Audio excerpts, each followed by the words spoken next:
If you're lonely, longing for someone to hear you, if it's feeling like more than you can bear, if you're for a place to be honest, come just as you are. If you're tired of just hoping for an answer, if you're wishing you could let your God come down, if you feel like you hold it all together,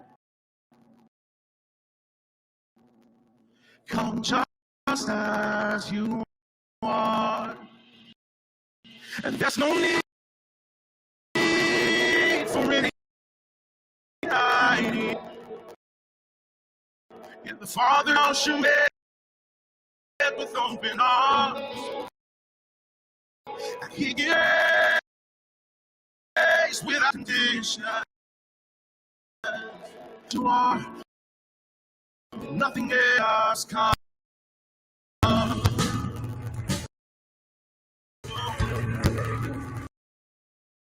There's space for everyone who feels unworthy. It's for those who never fail. When you don't have to worry if you want it. Come as you are. Oh, there's a hope for you and me. His name is Jesus. He's the one who makes the broken whole. Yeah. So there's no need for you to pick up all the pieces. Hey, come just as you are. Oh, there's no need for any hiding. In the Father's house, you made the door. And He gives grace without condition. That's why nothing else just no. There's no need for any hiding. Yeah. In the Father's house, you made the broken heart. And He gives grace without condition.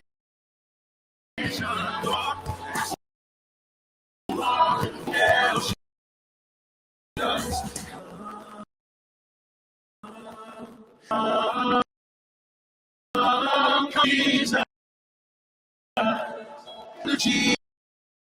Jesus,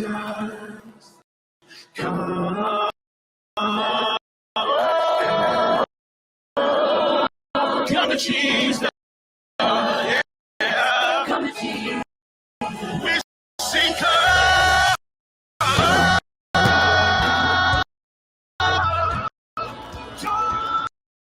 to Jesus. There's a room at the cross for you.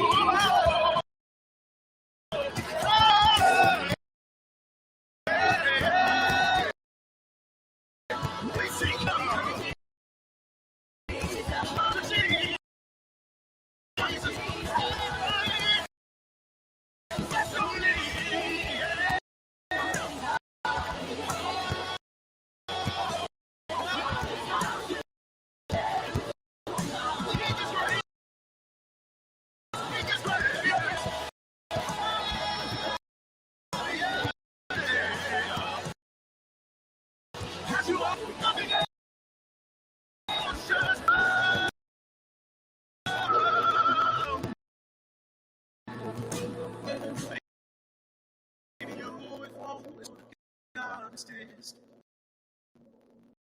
Maybe you have never trusted Him at all. And there's safety to wrestle with your plans. as you are.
Chapter 25. The land will observe a Sabbath to God. God spoke to Moses at Mount Sinai. Speak to the people of Israel. Tell them, when you enter the land which I am going to give you, the land will observe a Sabbath to God. Sow your fields, prune your vineyards, and take in your harvests for 6 years. But the 7th year, the land will take a Sabbath of complete and total rest, a Sabbath to God. You will not sow your fields or prune your vineyards. Don't reap what grows of itself. Don't harvest the grapes of your untended vines. The land gets a year of complete and total rest. But you can eat from what the land volunteers during the Sabbath year. You and your men and women servants, your hired hands, and the foreigners who live in the country. And of course, also your livestock and the wild animals in the land can eat from it. Whatever land volunteers of itself can be eaten. The 50th year shall be a jubilee for you. Count off 7 Sabbaths of years. 7 times 7 years. 7 Sabbaths of years adds up to 49 years. Then sound loud blasts on the ram's horn on the 10th day of the 7th month, the Day of Atonement. Sound the ram's horn all over the land. Sanctify the 50th year. Make it a holy year. Proclaim freedom all over the land to everyone who lives in it. A jubilee for you. Each person will go back to his family's property and reunite with his extended family. The 50th year is your jubilee year. Don't sow, don't reap what volunteers itself in the fields. Don't harvest the untended vines because it's the jubilee and a holy year for you.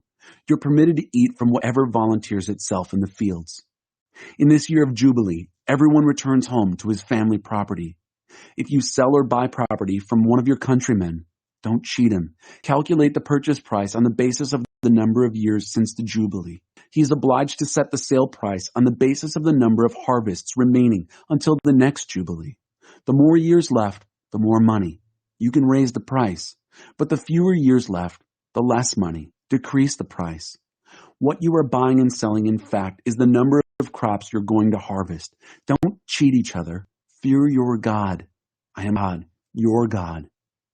Keep my decrees and observe my laws, and you will live secure in the land. The land will yield its fruit. You will have all you can eat, and will live safe and secure. Do I hear you ask, what are we going to eat in the 7th year if we don't plant or harvest? I assure you, I will send such a blessing in the 6th year that the land will yield enough for 3 years. While you plant in the 8th year, you will eat from the old crop and continue until the harvest of the 9th year comes in. The land cannot be sold permanently because the land is mine and you are foreigners. You're my tenants. You must provide for the right of redemption for any of the land that you own. If one of your brothers becomes poor and has to sell any of his land, his nearest relative is to come and buy back what his brother sold. If a man has one to redeem it, but he later prospers and earns enough for its redemption, he is to calculate the value since he sold it and refund the balance to the man to whom he sold it. He can then go back to his own land. If he doesn't get together enough money to repay him, what he sold remains in the possession of the buyer until the year of Jubilee. In the Jubilee, it will be returned, and he can go back and live on his land. If a man sells a house in a walled city, he retains the right to buy it back for a full year after the sale. At any time during that year, he can redeem it. But if it is not redeemed before the full year has passed, it becomes the permanent possession of the buyer and his descendants. It is not returned in the Jubilee. However, houses in unwalled villages are treated the same as fields. They can be redeemed and have to be returned at the Jubilee. As to the Levitical cities, houses in the cities owned by the Levites are always subject to redemption. Levitical property is always redeemable if it is sold in a town that they hold and reverts to them in the Jubilee, because the houses in the towns of the Levites are their property among the people of Israel. The pastures belonging to their cities may not be sold. They are their permanent possession. If one of your brothers becomes indigent and cannot support himself, help him, the same as you would a foreigner or a guest, so that he can continue to live in your neighborhood. Don't gouge him with interest charges. Out of reverence for your God, help your brother to continue to live with you in the neighborhood. Don't take advantage of his plight by running up big interest charges on his loans, and don't give him food for profit. I am your God. Egypt to give you the land of Canaan and to be your God. If one of your brothers becomes indigent and has to sell himself to you as a hired hand or a guest among you, he will work for you until the Jubilee, after which he and his children are set free to go back to his clan and his ancestral land. Because the people of Israel are my servants, whom I brought out of Egypt, they must never be sold as slaves. Don't tyrannize them. Fear your God. The male and female slaves which you have are to come from the surrounding nations. You are permitted to buy. You may also buy the children of foreign workers who are living with you temporarily from their clans which are living among you and have been born in your land. They become your property. You may will them to your children as property and make them slaves for life. But you must not tyrannize your brother Israelites.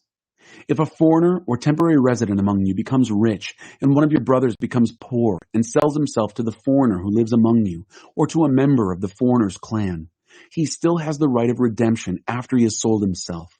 One of his relatives may buy him back. An uncle or cousin or any close relative of his extended family may redeem him. Or, if he gets the money together, he can redeem himself. What happens then is that he and his owner count out the time from the year he sold himself to the year of Jubilee. The buyback price is set according to the wages of a hired hand for that number of years. If many years remain before the Jubilee, he must pay back a larger share of his purchase price. But if only a few years remain until the Jubilee, he is to calculate his redemption price accordingly. He is to be treated as a man hired from year to year. You must make sure that his owner does not tyrannize him.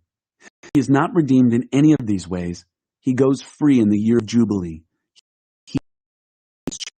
Because the people of Israel are my servants whom I brought out of Egypt. I am God, your God.